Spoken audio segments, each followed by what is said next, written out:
Welcome to the ACHR Newsroom. I'm Maria Taylor, Managing Editor of the ACHR News.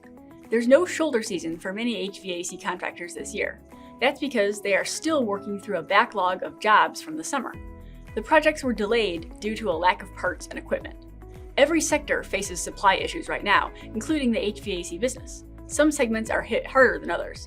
A lack of microchips is making more complex units especially hard to find. The shortage impacts customers and contractors of all types. For example, a library in Connecticut had to close on the hottest days this past summer.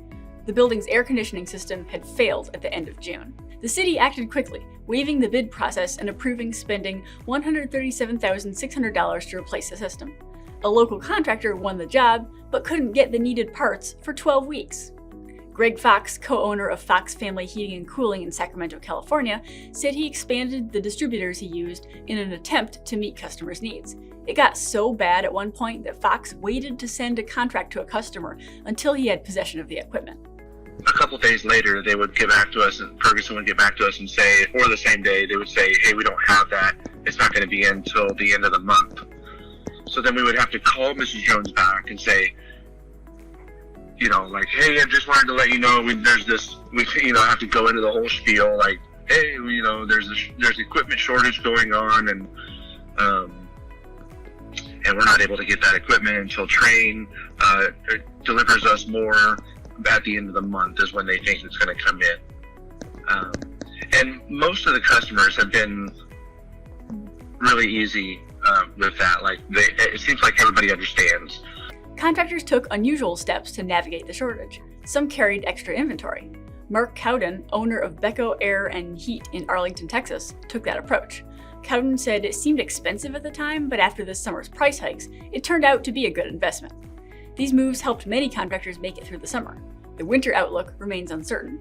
Steps are being taken to ease the overall supply chain congestion. Still, manufacturers are saying the issues could remain into next year. The inventory crunch makes now an interesting time to start a new distributor, but that's just what Patrick Carter and John Dugan did when they started Liberty Supply. Dugan, Liberty's CEO, and Carter, the Chief Revenue Officer, struck off on their own in June after working at another supply house. The pair said they're working to make sure Liberty can meet contractors' needs. Supply is tight, and our view here at Liberty Supply is that those issues around supply chain, those delays, those containers being backed up, the lack of staff at the ports, that we try at all costs to mitigate those delays. And that means a lot of different things. That means building up a redundancy in our supply chain so we're not levered to one particular supplier or one particular distribution facility. Patrick and I have spent a lot of time scouring the country to line up a redundancy so that we come to understand how certain suppliers, certain reps and manufacturers go to market. And build relationships with them so that when we do get that inquiry, that we're able to understand from our end how to work our way through the supply chain in a way that's focused on delivering as fast as possible. The labor market remains tight, which is part of the reason for the supply shortage. A lack of workers keeps manufacturers from building equipment and slows the ability of contractors to install it. This year's survey of Nexstar members asked for the number one change they would make in how they handled last year. The number one answer was they would have hired more staff.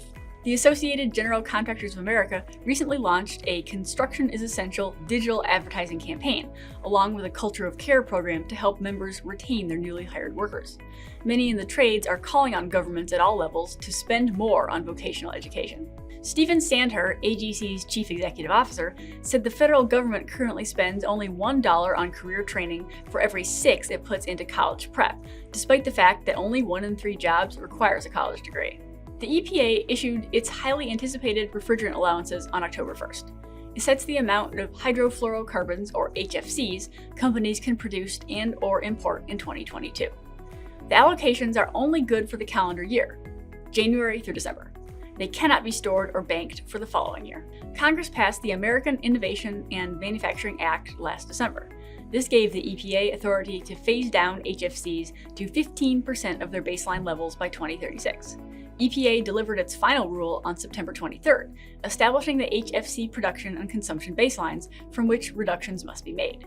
For 2022, the industry will see an HFC production cut of 10%. The next cut will come in 2024, when HFC production will be reduced to 60% of the baseline. A quick reminder, please feel free to send any photos of holiday events you take in the next 2 months to mariataylor@achrnews.com. We would love to share them on our Instagram page. And for more on these and other stories, please visit achrnews.com. I'm Maria Taylor. Thank you for watching.